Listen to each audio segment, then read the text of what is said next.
Hola, soy David López y este es otro video explicativo para la materia programación. En este video vamos a tratar el tema uniones. Las uniones, llamadas unions en el lenguaje C, son similares a las estructuras que habíamos visto en el video anterior, en cuanto a que permiten definir un tipo de datos compuesto por varios campos, cada uno accesible mediante un nombre y que pueden tener distintos tipos. Pero en este caso, la diferencia de las unions con las estructuras es que en este caso, cada uno de los campos que yo defina dentro de un mismo tipo union va a compartir en una variable el mismo espacio, ¿sí? Esto significa que el tamaño de una variable de tipo union, que tiene varios campos, va a ser el tamaño del campo más grande porque están todos superpuestos. Y por este motivo es que si se modifica el valor de un campo, voy a estar afectando a los otros campos. ¿Cuál es la idea de esto? Bueno, justamente la idea es poder hacer un ahorro en el espacio que se ocupa en memoria, ¿sí? Esto se utiliza cuando yo tengo varios campos, pero no necesito poder almacenar todos simultáneamente, sino que cuando utilizo un campo de la union es que no estoy utilizando los otros. Vamos a ver ejemplos, pero para empezar vamos a mostrar cómo es la sintaxis para definir un tipo de datos union. Esta es la forma general.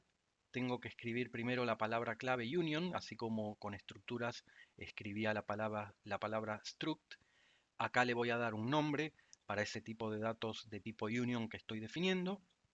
Y dentro de las llaves, acá sí va a ser idéntico a las estructuras. Voy a definir cada uno de los campos que componen esa union con su nombre, ¿sí? Campo 1, campo 2, campo n, como se llamen, y cada uno de esos campos precedido por su tipo de datos. Recuerden que esto es como si estuviese declarando variables. Entonces, ahora sí, vamos a ver un ejemplo de cómo funciona esto. Supongamos que en un programa tenemos definidos estos dos tipos de datos, ¿sí? Como pueden ver, el primero es la definición de una estructura, ¿sí? Struct S, que dentro tiene un campo llamado i, que es de tipo int, que va a ocupar 4 bytes por ser de tipo int, y otro campo a continuación llamado d, que es de tipo double, que sabemos que ocupa 8 bytes, ¿sí? Por lo tanto, el tamaño total de la estructura es la suma de los tamaños de los dos campos que tenemos, 8 más 4, 12, ¿sí? Y esto lo tenemos representado en esta parte del diagrama, ¿sí? Esto sería, por ejemplo, cuando yo declaro una variable, como se ve acá abajo, esta variable S1, que es de tipo struct S, ¿sí? Tendría esta estructura en memoria. Fíjense que tengo, por un lado, 4 bytes reservados para el campo i de la estructura, y después tengo 8 bytes más que corresponden al campo D, ¿sí? Ahora vamos a la unión, ¿sí? En este caso, bueno, fíjense que la declaración es idéntica a la de la estructura, solamente que cambié la palabra struct por union, ¿sí? Y el nombre que le doy, bueno, en este caso decidí ponerle U en lugar de S, y los campos son los mismos, pero fíjense que, como dice acá, por ser una unión, esto, como los campos comparten las mismas memorias, como vamos a ver en el diagrama, el tamaño total de esta unión es el tamaño del campo más grande que tenga, en este caso el campo D, que ocupa 8 bytes.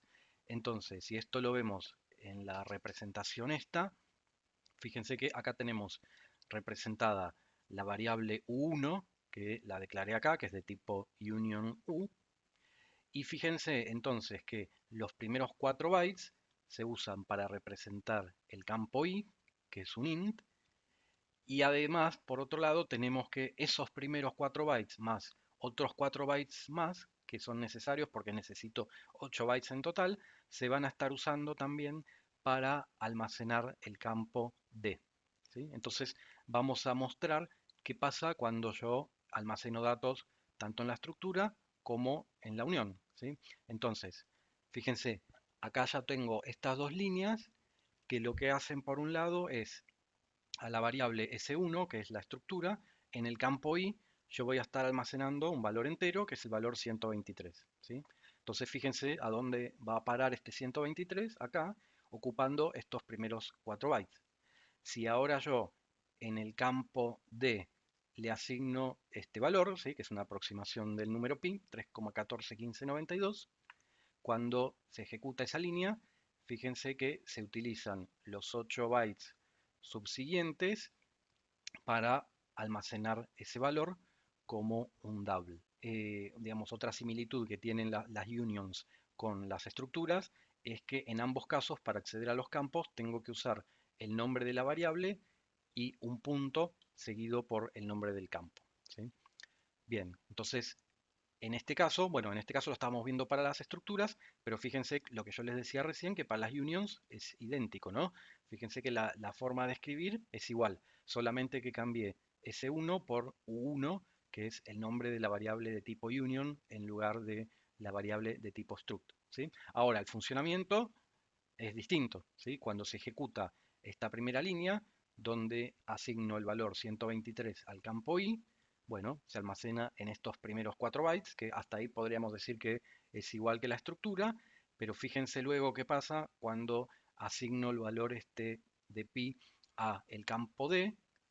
Fíjense que se superponen los valores, ¿sí? Es decir, en realidad, en ese caso, estoy pisando y perdiendo el valor que tenía en el campo i, porque justamente la idea de la unión es utilizar la menor cantidad de espacio posible y poder utilizar solamente un campo a la vez de acuerdo a mis necesidades, ¿sí? Esa por ahí sería la parte que se va a terminar de entender ahora cuando vayamos avanzando con ejemplos más completos, ¿sí? Entonces, justamente un ejemplo en que podría ser necesario y útil utilizar este tipo de uniones sería el siguiente, ¿sí? Supongamos que yo tengo que almacenar datos sobre la identificación de personas, ¿no? Entonces, esos datos o esa identificación de persona puede ser por DNI o por pasaporte, ¿sí? Pero a mí no me interesa almacenar los dos, ¿sí? Según el caso, habrá personas que tengo el dato del DNI y otras personas para las cuales tengo el dato del pasaporte, pero con uno de los dos en realidad me alcanza, ¿sí? Entonces no necesito de alguna forma estar como derrochando espacio, ¿sí? Gastando espacio de más para almacenar los dos datos cuando en realidad necesito uno solo, solamente que bueno, puede ser uno u otro dependiendo del caso, ¿sí? Entonces, por ese motivo, en este caso yo declararía un campo, perdón, un tipo de datos de tipo union llamado número, ¿sí? Que dentro tiene un campo que es de tipo int, que es el número de DNI, me permitiría almacenar números de DNI. Y por otro lado tengo otro campo que es número de pasaporte, que esto es un string de 10 posiciones, porque bueno, hay pasaportes que en su número tienen letras también, y supongo que con 10 bytes me va a alcanzar, ¿sí? Entonces, luego, cuando yo tenga que almacenar los datos de identificación de una persona, voy a estar utilizando este tipo de datos, que es una estructura, está bien, que ahora sí tiene dos campos y los dos campos se almacenan simultáneamente.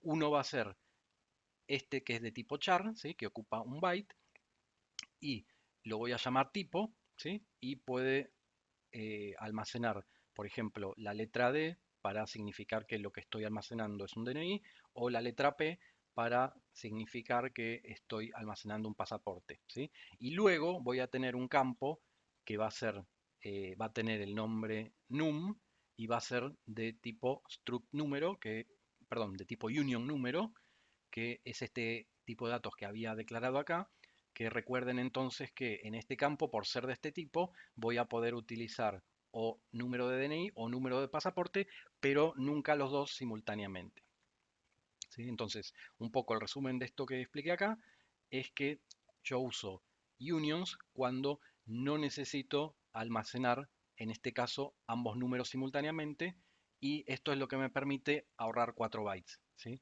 ¿Por qué estoy ahorrando 4 bytes? Bueno, fíjense acá, si esto fuese una estructura, esto me ocuparía 14 bytes porque estaría almacenando tanto el número de pasaporte, que son 10 bytes, más los 4 bytes que ocupa el número de DNI. En cambio, por ser esto una unión, solamente me va a ocupar el tamaño del el campo más grande, que en este caso son 10 bytes, ¿sí? Entonces ahorro esos 4 bytes. Bien, acá vamos a ver un ejemplo en código completo para terminar de cerrar el concepto. Vamos a hacer clic acá. Esto me lleva al ejemplo en este compilador online que solemos mostrar en los ejemplos. ¿Sí? Vamos a esperar que se cargue.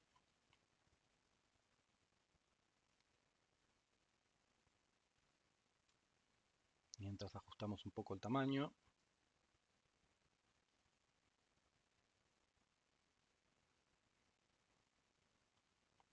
Bien, fíjense, acá me explica lo que va a hacer este programa. Es un programa que me permite ingresar un apellido, en este caso, o sea, es similar al ejemplo que habíamos visto en la diapositiva, pero un poco más completo. Me permite ingresar apellido, tipo y número de documento de una persona usando, bueno, el tipo de datos adecuado para el número según sea el tipo de documento. Y en este caso, para este programa, vamos a ejecutarlo y ustedes lo van a ver. Me va a permitir, bueno, primero me pide ingresar un apellido, entonces voy a escribir Pérez, ¿sí? Y fíjense que me da como posibilidades para la identificación ingresar el código 1, que significa DNI, 2 para Quill y 3 para pasaporte, ¿sí? Es decir, me da tres posibilidades. Entonces, por ejemplo, yo ingresaría 1 para DNI y voy a ingresar un número, ¿sí? Supongamos 40 millones, 1, 2, 3, 4, 5, 6, ¿sí? Que sería un número posible de DNI. Le doy Enter y fíjense que el programa lo que hace es mostrarme simplemente, es muy sencillo, me muestra el apellido que yo ingresé y me dice que el número de DNI, ¿sí? Porque utiliza la información que le dice acá para saber que esto es un DNI y me muestra ni más ni menos que el número de DNI que yo había ingresado, ¿sí? Vamos a hacer otra ejecución, vamos a ingresar otro apellido, supongamos López, y acá vamos a elegir Quill, ¿sí? Entonces, con 2, acá voy a escribir un valor razonable para un Quill, que recuerden que suele ser el número del DNI, pero se agregan 2 dígitos al principio, así que 20, 40, 1, 2, 3, 4, 5, 6 y un dígito verificador al final, supongamos un 0. Fíjense que este número es más grande, bastante más grande que un número de DNI, ¿sí? Por eso en realidad el tipo de datos que, vamos a verlo después en el código, pero el tipo de datos que usaría para un DNI no me va a servir para un número de Quill, ¿sí? Entonces, bueno, damos Enter y fíjense que dice apellido López y el número de Quill es, bueno, este que yo había ingresado, ¿sí? Y por último, vamos a ingresar un nuevo apellido, Fernández, y vamos a elegir en este caso pasaporte, ¿sí? Y vamos a ingresar el código, no sé, XF 1, 2, 3, 4, 5, 6, ZQ, por ejemplo. ¿Sí? Entonces, fíjense, me muestra apellido Fernández, número de pasaporte, bueno, este código que yo ingresé. ¿Está bien? Entonces, bueno, vamos ahora a revisar el código para ver cómo funciona todo esto. Entonces, lo primero importante que tenemos es la definición de este tipo de datos, que es una unión, ¿sí? Que fíjense que lo declaro acá con esta palabra clave union y le doy el nombre identidad. Y tengo dentro los tres campos que tienen, fíjense que esta es la parte interesante, tres tipos de datos distintos según lo que voy a usar. En el caso del DNI, ¿sí? Lo voy a declarar como un int porque, bueno, los números de DNI entran dentro del tamaño que me permite un int. En el caso del Quill, como mencionamos recién, que tiene más dígitos, voy a necesitar sí o sí un tipo de datos más grande, ¿sí? Un entero pero más grande, entonces por eso le asigno el valor long. Y por último, para el pasaporte, recuerden que como puede tener letras, bueno, justamente entonces voy a estar utilizando un string de 10 posiciones, ¿sí? Acá tenemos un ejemplo de este código de pasaporte que podría tener, bueno, similar al que yo utilicé en la entrada, ¿sí? Bien, entonces recuerden que yo defino estos tres tipos de datos distintos para lo que sería, que después lo voy a usar como código para el DNI, para el Quill o para el pasaporte, pero que la idea es que no voy a poder almacenar los tres al mismo tiempo, ni siquiera dos al mismo tiempo, ¿sí? Bien, y acá tenemos el tipo de datos para almacenar datos de una persona, ¿sí? Entonces tenemos, por un lado, el apellido, ¿sí? Que lo defino como un string de 20 posiciones. Por otro lado, tengo el tipo de documento, ¿sí? Que recuerden que como la persona puede tener diferentes posibilidades para el documento, bueno, en algún lugar tengo que registrar eso, entonces esto lo registro utilizando la menor cantidad posible de espacio en memoria, por eso utilizo el tipo char, que como ustedes saben es como si fuese un entero, pero que ocupa un solo byte, ¿sí? Entonces acá como explica el comentario, voy a utilizar este char como un valor numérico y le voy a dar el código 1 si es un DNI, el código 2 si es un quill y el código 3 si es un pasaporte, ¿sí? Y por último, acá es donde hago uso de este tipo de datos que había declarado al principio, el número de documento, ¿sí? Que es un campo de la estructura persona, pero el tipo de ese campo es a su vez un union identidad, ¿sí? O sea, esto. Es decir, que este número de documento yo lo puedo acceder por tres campos distintos, ¿sí? DNI, quill o pasaporte, pero recuerden que no simultáneamente. Bien, más abajo tenemos una función, que es esta función mostrar, que simplemente lo que hace es, yo le paso como argumento una variable de tipo persona, ¿sí? Struct persona, y la función lo que va a hacer es mostrar sus campos, ¿sí? Los datos de esa persona, dependiendo del tipo de documento que esté almacenado internamente. Entonces, lo primero que hace es mostrar el apellido, ¿sí? Simplemente escribiendo p.apellido. Y luego vamos a entrar en un switch, como tenemos varias posibilidades, vamos a estar verificando el campo tipo de documento, ¿sí? Recuerden que es este que tenemos acá, que es un char. Y entonces, dependiendo del valor de ese tipo de documento, vamos a mostrar el número de documento, pero con distinto formato y accediéndolo mediante distinto campo en la union, ¿sí? Entonces, si el valor para el tipo de documento es 1, significa que esto es un DNI. Entonces voy a escribir la frase número de DNI y voy a estar usando el formato %d, ¿sí? Dado que esto es un int. Y lo que estoy mostrando, voy a agrandar un poquito la pantalla, la parte del código, así se ve un poco más claro. ¿Está bien? Lo que estoy mostrando para ese número de DNI, ¿qué sería? A ver, dentro de la persona, que es el argumento P, bueno, tengo que acceder primero al campo número de documento, ¿sí? Fíjense que es lo que está acá definido para esta estructura persona, pero a su vez, como este número de documento ven que es un union identidad, como me muestra acá cuando paso el mouse por encima, bueno, tengo que acceder a alguno de los campos de esa union. Bueno, en este caso el campo que me interesa es DNI. ¿Está bien? Acá haría lo mismo, pero si el valor es 2, significa que esto es un quill.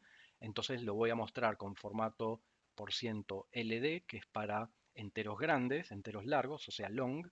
Y voy a estar mostrando lo mismo, ¿sí? P.número de documento, pero utilizando el campo quill del union, ¿sí? Que es de tipo long, ¿sí? Como habíamos dicho. Y por último, bueno, si esto, el tipo de documento tenía el valor 3, entonces significa que voy a estar mostrando un número de pasaporte, ¿está bien? Y esto como es un string, lo muestro con %s, ¿sí? Este default lo uso en caso de que hubiese algún problema y el tipo de documento no sea ninguno de los válidos, voy a decir tipo inválido, ¿sí? Que es algo que en realidad no debería ocurrir nunca. Y por último, acá tenemos el programa principal que hace algo similar, ¿sí? Con los tres casos, ¿sí? Digamos, para ingresar los datos, ¿sí? Entonces vamos a ver, declaro una variable de tipo P1 para almacenar los datos de la persona, ¿sí? Struct persona, le pido al usuario que ingrese el apellido, voy a estar haciendo un scanf con formato string para el campo apellido de esta persona. Después le digo que ingrese el tipo de identificación, ¿sí? Diciéndole, bueno, qué valor corresponde a cada tipo de documento. Hago un scanf de el campo tipo de documento. Fíjense el formato que usé acá, ¿sí? %HHD, ¿qué significa? Bueno, la D la conocen, es cuando yo estoy haciendo un ingreso de un tipo de datos entero, ¿sí? Pero como esto no es un int, sino que es un char, que es mucho más chiquito, de ahí vienen las HH, ¿sí? Una H significaría short int, que es un tipo de datos que existe, que ocupa en lugar de 4 bytes, ocupa 2. Y como esto en realidad ocupa un byte, que es como la cuarta parte, bueno, por eso es que se utiliza HH, que sería como un short short, ¿sí? Dos veces chico el tipo de datos, ¿sí? Bueno, y por último, le digo al usuario que ingrese el número de identificación, ¿sí? Y dependiendo del tipo de documento que me había ingresado acá, bueno, voy a estar haciendo el scanf utilizando el campo correspondiente, como había hecho antes, y el formato correspondiente para el scanf, ¿sí? Si es DNI, que es un entero, por ciento %D, si es quill, que es un long, por ciento LD, y si es pasaporte, que es un string, por ciento S. Y por último acá, si el usuario se equivocó y como tipo de documento me puso un valor que no es ni 1, ni 2, ni 3, bueno, se lo informo acá diciendo que el tipo que ingresó es inválido, ¿sí? Una vez que termine esta parte, eh, significa que ya ingresé los datos de esa persona y simplemente invoco a esta función mostrar que habíamos visto al principio de todo, ¿sí? Que lo que hace, bueno, es mostrar el número de documento que corresponda según el tipo de documento, ¿sí? Con eso terminamos el ejemplo. Volviendo a la diapositiva, ya estamos cerca del final, ¿sí? Por último, yo les quisiera comentar brevemente un ejemplo de uso real en la industria. Esto que estamos viendo acá es un fragmento de código del sistema de monitoreo y control de los satélites ARSAT-1 y ARSAT-2, que la idea es la siguiente. Esto se va a utilizar para el chequeo de parámetros de telemetría, ¿sí? Los parámetros de telemetría son una serie de variables que yo cuando estoy en tierra estoy controlando todo el tiempo sobre el satélite para saber que se encuentre bien de salud, ¿sí? Por ejemplo, que las temperaturas en cada parte del satélite sean las correctas, que los equipos que tienen que estar prendidos en un momento estén prendidos y los que estén apagados, que la tensión de la batería sea la adecuada, etcétera, etcétera, ¿sí? Entonces, eso significa que va a haber determinados tipos de parámetros que yo monitoreo, algunos de los cuales son numéricos, ¿sí? Entonces, como son numéricos, a mí me interesa para chequear que estén bien, que su valor esté dentro de un rango, ¿sí? Por ejemplo, si yo digo que la temperatura de una determinada parte del satélite tiene que estar entre 20 y 50 grados, ¿sí? En cambio hay otros que simplemente las posibilidades que tienen son prendido o apagado, entonces yo voy a estar chequeando lo que se llama en este caso algo así como un state code o algo así, eh, que por ejemplo pueden ser en un momento la palabra on, que sería prendido, o la palabra off, que sería apagado, ¿sí? Pero ¿qué pasa? Entonces, para un determinado parámetro, ese parámetro va a ser de un tipo o va a ser del otro, ¿sí? Entonces, según el tipo de parámetro, a mí me va a interesar chequear que esté dentro de un rango, ¿sí? O que su valor como string sea determinada palabra, digamos, la que yo espero, pero no las dos cosas simultáneamente. Entonces, por eso es que utilizo este tipo de datos, Union State Code, donde voy a tener un campo que llamo code, que es un string que tiene, bueno, 200, hasta 200 caracteres como máximo, ¿sí? Que lo voy a usar para estas variables o parámetros que tienen como valor una palabra y que yo voy a controlar que esa palabra sea la adecuada en el momento que yo espero, ¿sí? O si no, si voy a estar chequeando un parámetro que es de tipo numérico, entonces me interesa saber que ese parámetro, su valor esté en este rango, ¿sí? Entre un mínimo y un máximo, que lo voy a utilizar con esta otra estructura, ¿sí? Que fíjense que este struct S, que tiene dentro estos dos valores mínimo y máximo, componen este campo que se llama range, que está dentro del state code, que es un union, ¿sí? Este union state code. Entonces, en resumen, significa que para esta unión yo voy a poder utilizar o esta parte o esta, pero no las dos simultáneamente. Y eso me va a permitir ahorrar una cierta cantidad de memoria, ¿sí? Concretamente, voy a ahorrar por cada, digamos, por cada variable 16 bytes, ¿sí? ¿Por qué? Porque en este caso tengo como el tamaño de toda esta union 200 bytes, de la otra forma tendría 216, que sería la suma de esto, más dos de estas que ocupan cada una 8, ¿sí? Entonces, un poco esto que yo les comentaba, acá lo tenemos resumido en la diapositiva, ¿sí? De cuál es la idea de esto para chequear parámetros. Y esto que yo les decía, que según el tipo de parámetro, se espera que su valor sea una cadena de caracteres, sería cuando estoy usando esto para chequear, o que su valor esté dentro de un rango. Y bueno, ¿y cómo configuro yo los rangos que son válidos? Bueno, seteando este mínimo y máximo, ¿sí? Digamos, algo que no mencioné es que lo que almaceno acá son los valores esperados para una determinada variable o parámetro de telemetría, y contra esto es que voy a estar chequeando, digamos, cada tanto que se cumplan esas condiciones, ¿sí? Con los valores reales que estoy recibiendo desde el satélite. Así que bueno, espero que les haya resultado de utilidad y con esto terminamos la clase de Unions. Muchas gracias.